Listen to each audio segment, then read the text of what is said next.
पातालमेतस्य हि पादमूलम् पातालमेतस्य हि पादमूलम् प्रपंथिपास्ते प्रपदे रसातलम्। भगवान के शरीर में पूरा विश्व प्रपंच है, ऐसा चिंतन करो। और राजऋषि परीक्षित, चिंता को मिटाओ और चिंतन को बढ़ाओ। जो चिंता को मिटाता है वो परम भक्त हो जाता है। क्यों? क्योंकि चिंता एक ऐसी बीमारी है जो जिंदे मनुष्य को जलाती है। जिसको जीवन में चिंता लग गई वो धीरे धीरे धीरे धीरे अंदर से खोखला होता चला जाता है। और चिंतन हार्ट को मजबूत करता है, गोविंद के चरणों की प्राप्ति कराता है। चिंता संसार की जाती है, चिंतन प्रभु का किया जाता है। राजा ने कहा, भगवान मुझे ये बताइए प्रभु सृष्टि कैसे बनाते हैं? आप मुझे थोड़ा सृष्टि का वर्णन करें। तो सबसे पहले नारायण ने ब्रह्मा को उत्पन्न किया। जब ये सृष्टि प्रलयकालीन समुद्र में चली जाती है तो पृथ्वी पर शेष कुछ भी नहीं बचता, खाली एक परम ब्रह्म तत्व होता है। परम ब्रह्म के मन में विचार उत्पन्न हुआ कि हम एक से दो बने। तो उन्होंने पहले क्या बनाया? नार। नार का संस्कृत में होता है नार, और हिंदी में नार का मतलब होता है जल। पृथ्वी पर जल की उत्पत्ति की।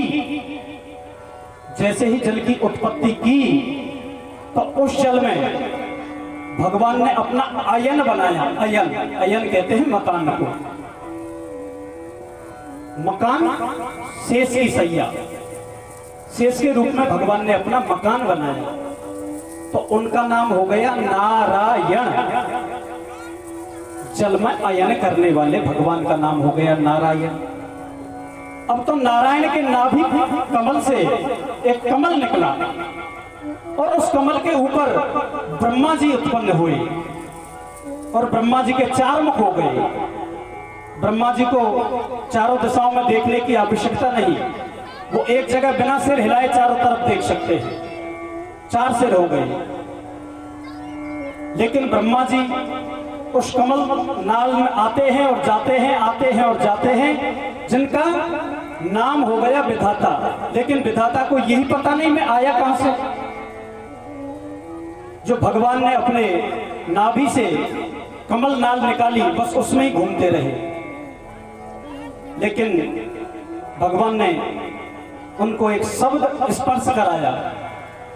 स्पर्शेषु यत् षोडशमेक विंशम् निष्किंचनानां नभयर्धनं विदो। जो ये श्लोक है, इसमें दो वर्ण हैं।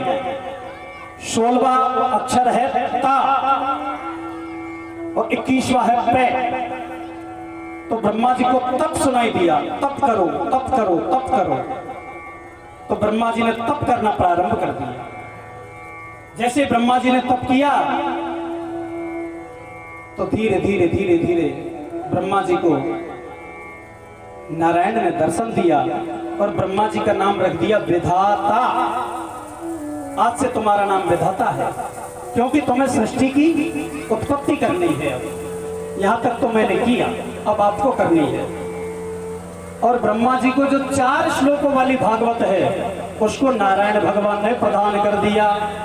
उन 4 श्लोकों को हम आपको श्रवण कराते हैं कि अहमेवासमेवाग्रे नान्यत यद यद सत्परम् पश्चादहं यतस्तश्च यो वसिष्येत सोऽस्महम् ऋतेयर्थं यत् प्रतीयेत न प्रतीयेत चात्मनि त्वदेदादात्मनो माया यथा भासो यथा तमः यथा महान्ति भूतानि भूतेषु च वचेष्वनु प्रविष्टान्य प्रविष्टानि तथा तेषु न तेस्महम् एतावदेव जिज्ञास्यं तथा जिज्ञासुनात्मना अन्यव्यतिरेकाभ्यां यच्चात् सर्वत्र सर्वदा। ये चतुर्थ श्लोकी भागवत सबसे पहले नारायण ने ब्रह्मा को सुनाई। मतलब क्या हुआ? परमात्मा नारायण कहते हैं ब्रह्मा से कि ब्रह्मा जी, सारी सृष्टि में केवल मैं हूं और मैं ही था। सृष्टि के बनाने के बाद भी मैं ही रहता हूं और सृष्टि जब लय हो जाती है तो भी मैं ही बचता हूं। वही तो मैं हूं कहने का भाव। मान लीजिए आपने मुझे सोना दिया, एक सोने की ईंट दे दी और आपने कहा पंडित जी लीजिए ये सोना है। मैंने क्या किया? जो आपने मुझे सोने की ईंट दी उसके टुकड़े करना प्रारंभ कर दिया। तो मैंने उसमें से चूड़ी बनवा ली, नथनी बनवा ली, टीका बनवा लिया, करधनी बनवा लिया, ऐसे श्रृंगार बनवा लिया। आपने क्या दिया मुझे? सोना। मैंने क्या बनवा लिया? आभूषण। आभूषण बन गए, लेकिन है क्या? सोना है। एक दिन मेरे मन में इच्छा हुई, आभूषणों को मैंने इकट्ठा किया और एक जगह रख करके उनको कूटना प्रारंभ कर दिया। तो क्या बचा? सोना। आपने दिया था तब भी सोना था। सोने के जब मैंने टुकड़े करके कुछ श्रृंगार बनवाए तो वो आभूषण था, तब भी सोना था। और इकट्ठा करके उसको कूट दिया, ईंट बना दिया, तब भी सोना बचा। तो परमात्मा कहते हैं कि सृष्टि जब नहीं होती है तब भी मैं होता हूं और सृष्टि बनती है तब भी मैं रहता हूं और जब सृष्टि का प्रलय हो जाता है तो भी मैं बचता हूं। हे विधाता, यही मेरा कर्म है। इसी प्रकार दुनिया में सबसे पहले नारायण की उत्पत्ति हुई कि यथा महांत भूतानि भूते स्वच्छा वशेस्वनु। कहते हैं पृथ्वी, जल, तेज, वायु और आकाश, ये 5 तत्वों से दुनिया बनती है। क्षिति जल पावक गगन समीरा पंच रचयति अधमो शरीरा। इन 5 तत्वों से मिलकर शरीर बनता है। यही 5 तत्व से चेटी बनती है। इसी से पशु, पक्षी, जीव जंतु, कुत्ता, मानव, मनुष्य, सृष्टि पर जितने भी जीवधारी हैं इन्हीं 5 तत्वों से बनते हैं। ऐसे दुनिया में रहकर भी मैं दुनिया से अलग हूं।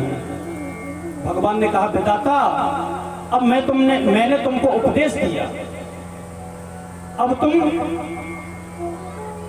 रचना करो सृष्टि की। फिर सुखदेव जी कहने लगे परीक्षित, आपको मैं एक बात बताऊं? बोल बताइए भगवान। बोल भगवान जल्दी किसको मिलते हैं पता है? परीक्षित बोले गुरुजी, भगवान उनको जल्दी मिलते होंगे जो दिन में ज्यादा स्नान करते हैं, बार बार नहाते हैं। बोल नहीं, ऐसी कोई बात नहीं। भगवान किसको मिलते हैं कि व्याधस्य चरणम ध्रुवस्य च वयो विद्या गजेन्द्रस्य का जातिर्विदुरस्य यादवपते रुद्रस्य किं पौरुषम पौजायागम तत्र रूपमधिकं तिष्ठत्सुधां लोधनं भक्त्या तुष्यति केवलं परमया भक्ति प्रियो माधवा। यदि 5 बार नहाने वाले को भगवान मिलते तो बेचारे जो कोल भील हैं, जाड़े के दिनों में 4-4 महीने तक नहाते ही नहीं हैं, उनको मेरे राम जी क्यों मिले? और जब राम जी मिले कोल भीलों को, तो कोल भीलों ने क्या कहा पता है? कि सुनो प्रभु, अस हमार प्रभु बड़ सेवकाई, ले ही नवासन बसन चुराई। प्रभु हम तो कोल भील हैं, आपकी ये बहुत बड़ी सेवकाई है जो हमने आपसे ये सोटा लंगोटा नहीं खुसाए, नहीं हम तो लूट लेते हैं। तो 5 बार नहाने वाले को मिलते तो कोल भीलों को मेरे राम जी क्यों दर्शन देते? तो प्रभु उनको मिलते होंगे जिनकी बहुत बड़ी उम्र है। बोल ध्रुव जी की क्या उम्र थी? बेचारे 5 वर्ष के थे, उनको भगवान क्यों मिल गए? तो फिर प्रभु उनको मिलते होंगे जो बहुत बड़े पंडित हैं, ज्ञानी हैं, विद्वान हैं। तो ऐसा भी नहीं कि का विद्या गजेंद्र से, बेचारा हाथी गजराज का पढ़ा था, जो गो कहते ही चल दिए और बिंद तो बोला भी नहीं, उससे पहले रक्षा कर दी। तो गजेंद्र कोई पढ़ा लिखा था क्या? नहीं। तो प्रभु उनको ज्यादा मिलते होंगे जो ऊंची बिरादरी में जिन्होंने जन्म लिया है। तो का जाति विदुरस्य यादव पते, विदुर जी की क्या जाति थी? जो दासी पुत्र जिनके घर मेरे गोविंद ने केले के छिलकों का भोग लगाया। परीक्षित बोले गुरु जी मैं सुनना चाहता हूं कि मेरे गोविंद ने विदुर जी के घर केले के छिलके का भोग कैसे लगाया? कि यदा तु राजा ससुतान साधु पोषणं न धर्मेण विनष्ट दृष्टि। राजन, कौरव पांडव, जब कौरव पांडवों के साथ अन्याय कर रहे थे, कभी विष के लड्डू खिलाना, कभी अग्नि में जलाना, कभी पेड़ से लटका कर गिराना, कभी अज्ञातवास, कभी वनवास, ऐसा अन्याय कर रहे थे। तो उस समय जो कौरवों के पिता हैं धृतराष्ट्र, उनके सामने विदुर जी आ गए और विदुर जी कहने लगे, विदुर जी कि राजन, मैं मंत्री होने के नाते नहीं, एक नागरिक होने के नाते मैं आपको एक उपदेश देना चाहता हूं। बोल कहिए। कि मैं तो आपसे एक निवेदन करता हूं, आप क्या समझ रहे हो पांडव कमजोर हैं? मैं ये मानता हूं कि पांडव कमजोर नहीं है, लेकिन वो चाहते हैं कि हमारे ताऊ का परिवार है, बड़ों का परिवार है, इनका स्वागत बना रहे, आपका सम्मान करना चाहते हैं, इसलिए वो आपसे कुछ कहते नहीं। लेकिन पांडव कमजोर नहीं, आप उनको बार बार कष्ट देते रहते हो, कभी लाक्षागृह में, कभी वनवास, कभी अज्ञातवास। ऐसा नहीं करना चाहिए। तुम्हारी बुद्धि को तो शकुनी ने बिगाड़ ही दिया है। बाहर की आंख तो आपकी पहले ही फूटी हुई है, अंदर की आंखों को भी फोड़ दिया। राजन, अन्याय की बेल पर